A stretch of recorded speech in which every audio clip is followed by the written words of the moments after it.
cet essai sous le titre Les territoires désertés de la mémoire. Essai verbal, au lieu que ce soit sous une autre forme, j'aurais préféré un traitement littéraire, fictionnel, ou aussi, pourquoi pas, un peu poétique, un peu...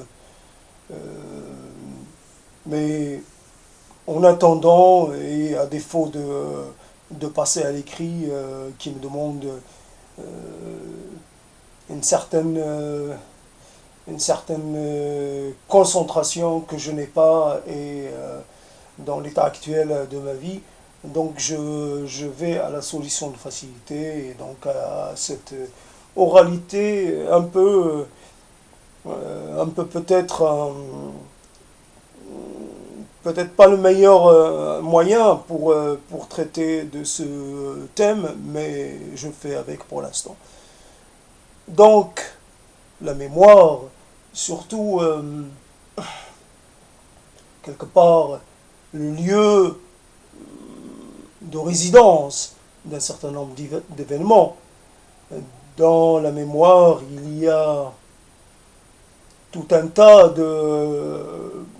d'accumulation, voilà, accumulation d'événements majeurs, d'événements moins majeurs, d'événements traumatisants, d'événements heureux, tout court.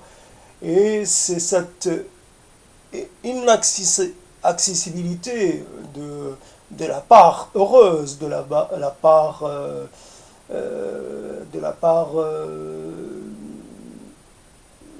de la part, la belle part de la mémoire qui fait que je peux appeler cela un désert. Donc j'ai des territoires désertés, des territoires oubliés, des territoires qui deviennent infréquentables. Et donc je suis en quelque sorte victime où je véhicule une amnésie parce que obligé. Cette tendance à cultiver, à pratiquer l'amnésie est interpellante. Telle scène première qui symbolise une certaine image d'un bonheur familial c'est ce qui vient en premier, le bonheur familial, quand à l'occasion d'une réunion ou à l'occasion d'une réunion ordinaire ou d'une réunion en rapport avec un événement festif, nous avons ce type de référence mémorielle, ce type de scène, et à chacun sa scène, et ou ses scènes, puisque souvent c'est plusieurs moments, mais il y a un élément de perturbation qui vient interférer et qui nous empêche d'habiter de nouveau, à chaque fois qu'on le voudrait, ces instants. Nous nous coupons d'un certain nombre d'instants. Alors comment traiter de cela? Comment en faire une sorte d'oralité, d'évocation? Et il est évident que j'ai des sortes d'automatismes d'écriture que je ne trouve pas dans l'oralité. J'ai tendance plutôt dans l'oralité à analyser, alors que au niveau de l'écrit, je fais plus un peu dans une certaine broderie, une certaine, comment dire, je sculpte les scènes avec des mots, j'essaie de créer des formes, alors que là, c'est beaucoup moins, il s'agit beaucoup moins de création que de réutilisation d'un certain nombre d'éléments déjà un peu attendus. On a beau choisir un thème et en fait on utilise un peu, on réutilise, on fait du réemploi un certain nombre de phrases, d'approches tout à fait bien classiques sans cela. Donc une scène, à vous de faire l'effort le titre ou la thématique, elle est pour vous aussi, à vous de choisir vos propres moments, vos propres territoires, vos propres déserts, et vous voyez euh, quelle, est, quelle étendue ils ont, voir un peu ce qu'ils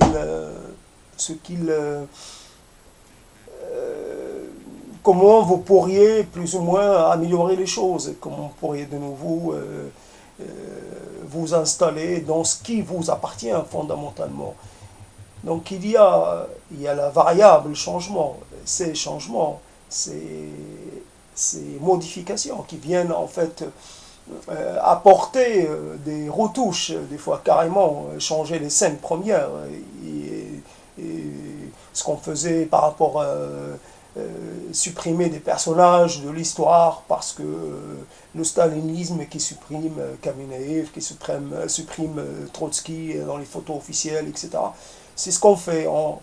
Le temps se charge d'effacer certaines personnes, donc vous ne pouvez plus les faire continuer d'exister parce qu'elles n'existent plus. Donc cela vous empêche d'avoir accès à vos scènes premières parce qu'elles sont marquées déjà, dorénavant, elles ont été marquées par le signe de l'absence, le signe de l'occultation.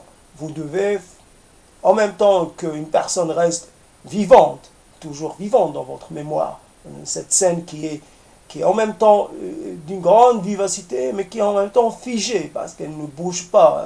Et quand, dans cette scène, qui se veut une scène permanente, vous devez effacer des gens, cela cette contrariété-là, cette réalité-là vous pousse à oublier l'image, la scène en totalité.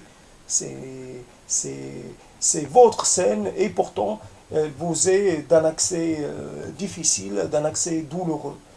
Donc ces images à l'occasion, par exemple, d'une, comment dire, j'allais dire réactivation, d'une remémoration, certains éléments qui reviennent à la mémoire à l'occasion d'un stimuli ou d'un autre, et si on peut parler de l'amitié, quand il y a pour chaque scène, il y a l'avant, il y a l'après, et comme on est un peu dans le retour vers le passé, à chaque fois on sait la scène est entachée de cette réalité-là, de son évolution. La scène devient une scène quelque peu décalée. C'est ce décalage par rapport à la réalité.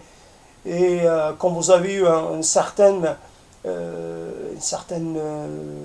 vous avez vécu des scènes avec des gens, des scènes qui étaient parfaitement, qui étaient belles parce que tout était parfait, l'échange était parfait, équilibré, il y avait de la créativité, il y avait de l'intensité, il y avait de la bonne humeur, il y avait de l'échange satisfaisant. C'était des scènes qui, qui souvent sont rares. Et les scènes référentielles sont rares parce qu'elles sont rares, elles sont précieuses. Cette préciosité, cette rareté des scènes fait que vous n'en avez pas des quantités énormes.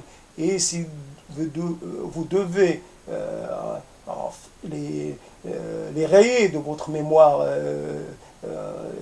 active, si vous devez les occulter, cela fait de vous un être pauvre en capacité de réappropriation. Vous ne pouvez pas vous réapproprier les scènes, les quelques rares scènes de bonheur que vous avez. Donc, si on estime que un moment, la scène du le premier baiser, ou peut-être le second, peut-être que le premier était un peu pas bien réussi, pas trop bien réussi, alors que le second, ou même une scène qui, elle, était parfaite parce que elle arrivait après tout un tas de désagréments, et il y a des moments comme ça, comme vous voyez une rivière, vous la voyez, ou un fleuve, vous le voyez selon la saison, vous le voyez très calme, vous ne le voyez même pas remuer, il n'y a pas de, il n'y a pas de remous, vous le voyez d'une belle couleur, vous le voyez habité, vous le voyez quelque part apaisé. Et à d'autres moments, vous pouvez très bien voir une rivière en furie, la même rivière en furie. Vous pouvez la voir aussi à sec, l'eau peut très bien disparaître. Le décor change, peut changer complètement. Donc vous avez une scène qui était une belle scène, et il y a l'avant et il y a l'après. Alors, l'avant, on n'en tient pas compte, puisqu'il conduit à cette scène d'équilibre parfait, mais l'après, quand vous avez, par exemple, quand vous êtes avec quelqu'un, et ce quelqu'un était à vous, tout était encore ouvert, on pouvait, il n'y avait rien à craindre, il n'y avait pas le début d'un conflit, la perspective d'une séparation à venir, et cela vous interdit de revenir à ces scènes. Cette évolution, quelque part négative, si on considère que l'arrêt d'une histoire est un élément négatif, alors on est dans la négativité. Sinon, on peut très bien considérer que cela fait partie de l'ordre des choses et qu'il n'y a rien à regretter et que quelque part tout est bon à vivre. Mais si on suppose que c'est parce que la relation s'est interrompue, alors tout ce qui précède devient lui aussi territoire inaccessible, territoire à oublier, désert à déserter. Donc si je reviens à certaines histoires, et il y avait comme si il n'y avait pas de temps. Quelque part, cela annihile la perception d'un temps qui passe. Cela fait que c'est l'éternité. À un moment donné, cette scène peut représenter l'éternité d'un sentiment. Sentiment, c'est ça qui est intéressant dans ces histoires, quand vous y revenez, c'est que vous pouvez très bien les trouver toujours aussi vivaces, aussi belles, aussi intéressantes, aussi intenses. Et c'est quand vous oubliez ce qui est venu après, quand vous le faites un peu, essayez de ne pas en tenir compte, que vous avez accès. Et évidemment, c'est dans l'ordre de l'intime. Tout cela est quel rapport avec l'intime. Je ne vais pas parler de ces scènes, si la scène de la liesse par rapport à la victoire de 81, si on suppose que c'est une liesse, cette liesse-là, et on ne peut plus y retourner parce que les défaites qui sont venues après entachent cette liesse de quelque chose de complètement indélébile, de cette couleur de la défaite donc on doit tout rejeter, la liesse dans son intégralité, parce qu'elle n'était que la préfiguration d'une désillusion. Donc dans la vie, on fait donc ces éléments par rapport à comment travailler littérairement, avec les mots écrits, comment travailler l'idée de la désillusion qui, elle, est inhérente à tout mouvement, à toute activité, à tout sentiment. Derrière le sentiment, derrière l'illusion, se cache, évidemment, derrière l'illusion réside son contraire, son négatif. L'illusion n'existe que parce que il y a le possible autre. Sinon, peut-être qu'elle aurait un autre nom. C'est-à-dire que si on vit complètement dans l'illusion, c'est que quelque part, c'est un monde là aussi qui n'est pas intéressant, parce que la, la, la durabilité d'un sentiment, aussi important qu'il soit, aussi intéressant qu'il soit, c'est dans la variété des situations qui a qui a de l'intérêt. C'est cette comment dire, c'est la réversibilité des choses, c'est en fait leur caractère temporel, leur caractère passager et donc illusoire. C'est c'est la, c'est lutter contre peut-être le principe de réalité, lutter contre cela, en fait, en réinvestissant de nouveau ces scènes, ces territoires perdus quelque part, ces territoires inhabités, ces territoires ostraciés, parce que même il peut y avoir même une sorte d'ostracisme. Donc l'intérêt, c'est l'intérêt, par exemple pour quelqu'un qui dessine ou qui peint, donc ça serait là aussi, on peut y avoir une superposition de situations, d'éléments qui font en sorte que cela rappelle. C'est peut-être après, donc au niveau de l'écrit, on peut superposer des situations à un moment donné, comme là aussi, comme si on dessinait. On peut très bien faire une situation qui est très circonscrite dans le temps et l'espace. On parle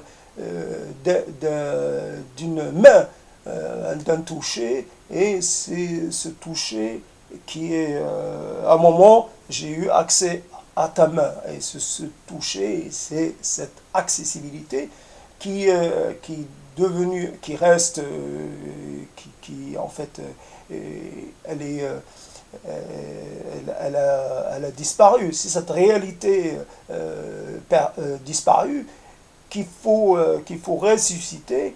Et donc c'est travailler sur comment dire, ralentir le temps, en quelque sorte, ralentir le temps, travailler sur toutes les étapes d'approche, comment les représenter, représenter la première étape, ce mouvement qui peut être contrarié. Il est évident que le mouvement de la rencontre de deux mains peut être contrarié parce que il peut y avoir un élément, je ne sais pas, parce qu'à un moment donné, au dernier moment, un des protagonistes va vouloir, ne se sent pas prêt pour s'engager ce pacte. Et donc, il peut y avoir un recul, il peut y avoir aussi un simple effet, la personne la transpirer des mains, des choses comme ça très terre à terre, il peut y avoir aussi un élément comme ça. Donc comment représenter cet événement qui peut être fugace, mais comment le ralentir pour en faire de la matière littéraire. Donc il s'agit de faire en sorte qu'un élément enclos, qui n'existe que dans une réalité enclose, et comment lui faire en sorte de le représenter, après passer à autre chose, avec un autre type de traitement, et à ce moment-là, toujours dans ce travail de la mémoire, dans cette recherche des instants, comment en fait dans la quête des instants marquants, comment faire de nouveau avoir un style, puis après passer à un autre style, comme une sorte juste avec quelques éléments, quelques mots qui n'ont pas obligatoirement un rapport très étroit entre eux, des mots comme ça, comme une sorte de pointillisme et à charge pour celui qui le lit, de faire de compléter ou de reculer pour essayer d'avoir la représentation dans sa globalité. Et donc le traitement oral fait qu'on s'engage dans une dimension d'explication au lieu d'avoir une dimension comment dire, d'embellissement, une dimension de je suis dedans et je suis dehors. Ou alors il faudrait peut-être, le problème est être capable de partir dans une sorte de chant, une sorte de mélopée. À ce moment-là, le travail oral devient intéressant. Le traitement de mélopée, je t'ai promis, nanana, ah, la promesse ne tient jamais, ah, la promesse c'est que pour ceux qui croient. Là, ça ne vient pas non plus, ça prend un peu l'aspect d'un chant. Alors qu'en fait, ce qui est intéressant, ça aurait été la performance. À ce moment-là, pour bien représenter cela, je me serais mis à toucher mon corps, peut-être à donner des coups, à me donner des coups, peut-être à utiliser des objets pour représenter. Je prends un objet, je le laisse tomber, et c'est à partir de l'instant, je travaille sur l'instant qui, en fait, je décompose l'instant un peu, et je vois le résultat, l'objet qui était dans une certaine matérialité, et qu'en fait, acquiert une nouvelle identité, une nouvelle dimension, il n'est plus dans la réalité première, et cela par rapport de l'ordre de l'irrémédiable, de ce qui est en fait passage d'un état à l'autre, et donc c'est quelque part apprivoiser le sentiment de changement, le sentiment de perte, le changement, la modification, et en même temps garder en mémoire, ou faire une sorte de chant funèbre pour l'être vase, pour la forme vase, la forme qui n'existe plus en mémoire. Le problème, c'est si on estime qu'on a fait une mauvaise action, que le fait d'avoir détruit cet objet, ça a été une mauvaise action, donc quelque part, on ne peut pas revenir en mémoire, en esprit, à la forme première et chanter cette forme première et mettre en mots, mettre en espace cette forme première, en espace oral, en espace, comment on dit, en espace sonore. Donc, je me serais peut-être, voilà, donc là, je parle d'un objet extérieur, je peux parler de mon corps, et à ce moment-là, mon corps, je lui ferai des contorsions, je ferai faire à mon corps je me donnerai des expressions, des attitudes qui manifestent peut-être mes regrets, ma colère, ma révolte contre cette histoire de sa tendance pour faire plaisir à certains, le refoulement. Moi, le mot qui me plaît le plus, c'est l'occultation. Donc, à la création d'espaces inhabités. Et donc, finalement, à ce moment-là, s'il s'agit de la performance, c'est de faire semblant d'être face à la personne, d'inventer une scène, de réinventer, réillustrer cette scène, de créer une rencontre et de faire comme si l'autre existait. Dire un autre imaginaire, fictif, et il est là en face de soi. Et je dialogue avec lui et je fais semblant, comme ce que je fais là, je dialogue avec rien. Et donc à partir, donc je redialogue, je recrée les conditions. Or, cette scène, elle est autant, ces scènes-là, autant elles sont percevables, elles sont du domaine de la perception mentale, autant au niveau des mots, au niveau de la représentation figurée, au niveau de passage au stade stade du mouvement corporel, elle devient beaucoup moins évidente. Et il y a des choses qui sont intraduisibles, que ce soit par les mots ou par les actes. C'est de l'ordre comment vous pouvez parler d'un sourire juste dans ses nuances, un sourire dans toute la large palette de ses nuances. Ça fait donc, et c'est aussi comment vous pouvez aussi parler d'un sourire qui en fait avec le temps s'amenuise. Il y a des choses malheureusement qui avec le temps s'amenuisent. Les scènes deviennent aussi des scènes un peu délavées, il faut bien aussi le dire. Ce n'est pas elles deviennent un peu irréelles. Et elles peuvent être aussi sujettes à des arrangements, comme si il y avait des corrections, comme s'il s'agit d'un tableau et que là, ça a été repris, comme s'il y avait des reprises. Dans la reprise, il peut y avoir des bonnes et des mauvaises reprises. On peut très bien, donc des scènes qu'on croit avoir vécues, et il y a les éléments qu'on y a introduits et qui n'étaient pas dans le tableau originel. Donc fondamentalement, que ce soit du côté de notre tendance à pratiquer l'amnésie et la désertification, et aussi notre tendance à recréer ces scènes fondamentales. Et par de la même, ce n'est pas du domaine c'est pas une histoire de thérapie, c'est une histoire que chaque chose peut servir comme point de départ pour une sorte de, comme on dirait, sublimation, pour une sorte de saut, une sorte de transformation. On transforme la chose en quelque chose qui nous aide, au lieu que ça soit un poids mort, au lieu que ça soit un référent négatif, on en fait quelque chose de bien. À un moment, j'ai été capable d'être en résonance avec une personne. J'ai été capable d'être en bonne communication. J'étais intelligible. J'étais quelqu'un qui, qui avait une dimension de vivant. À un moment donné, ma réalité a rencontré la réalité de quelqu'un d'autre et nous avons pu faire coïncider nos réalités.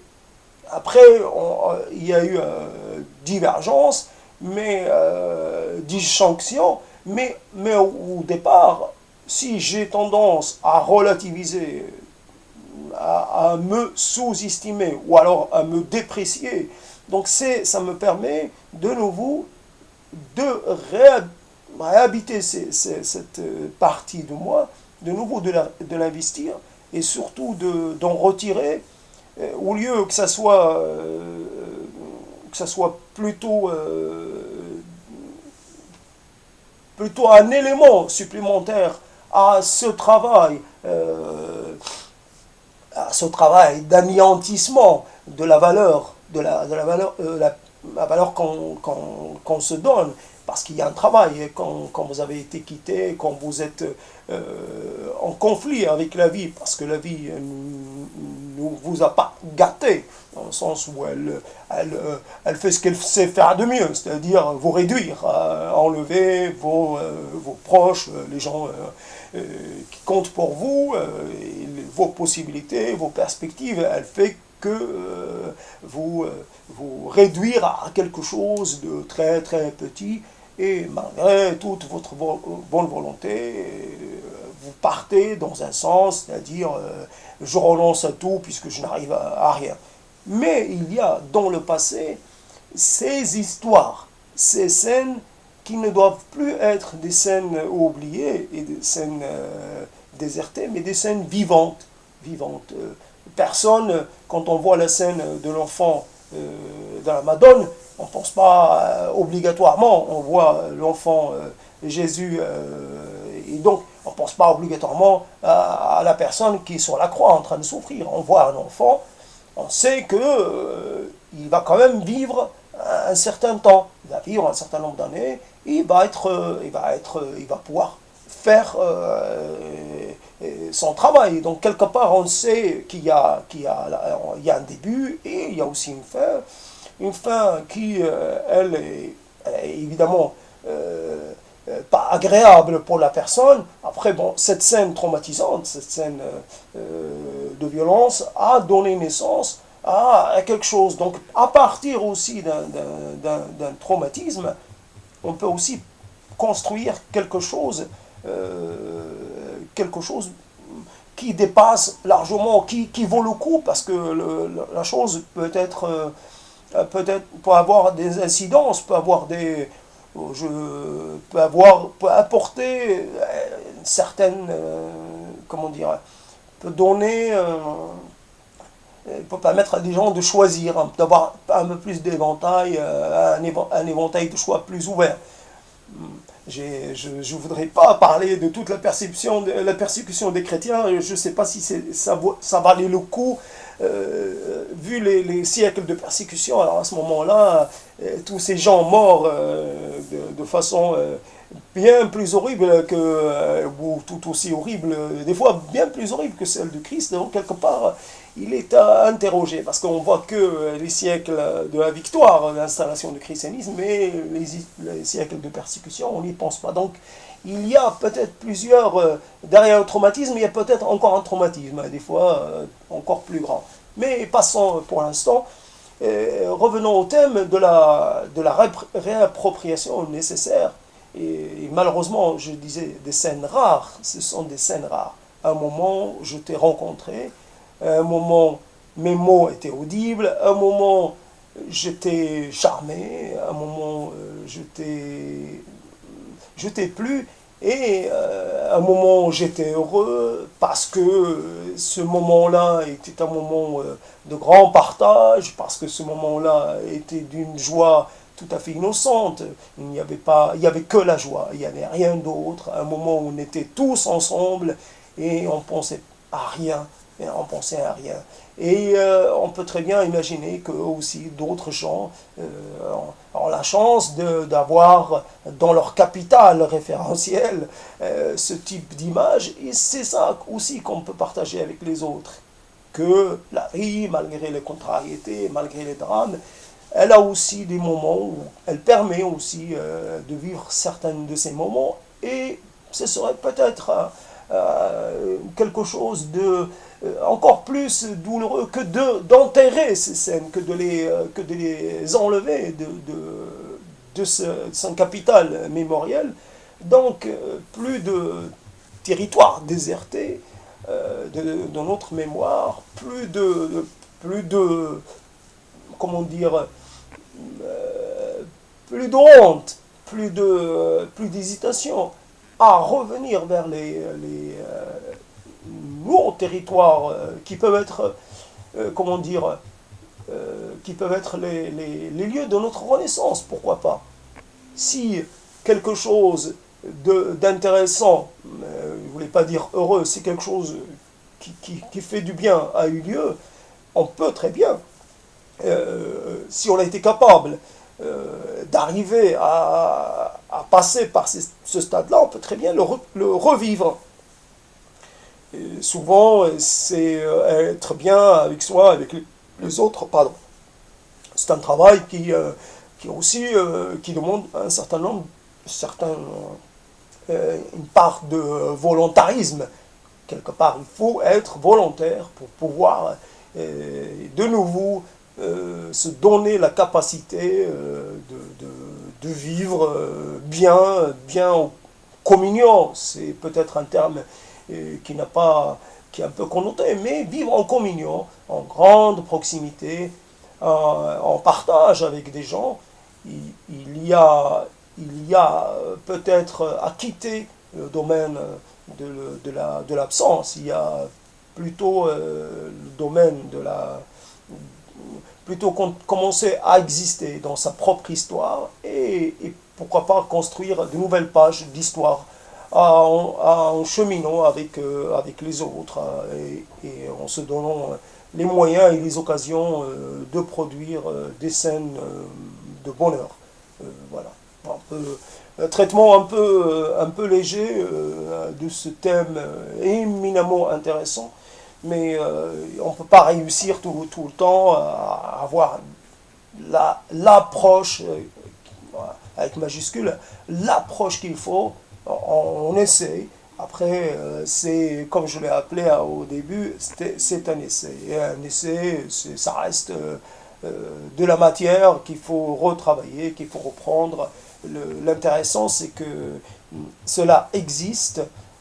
On peut changer le titre, on peut changer le truc, mais quelque part, c'est à travers ces titres ou à travers ces thèmes, c'est de réveiller aussi l'intérêt des autres, parce que chacun pratique, chacun effectivement a son lot de ces histoires oubliées, ces scènes désertées, et qu'il faut qu'on arrive tous ensemble, soit à travers la fiction, soit à travers ce type de récit, ce type de paroles, à de nouveau nous réinstaller dans le domaine, dans notre passé, dans ce qu'il a d'intéressant à offrir, dans ce qu'il a de réjouissant à offrir.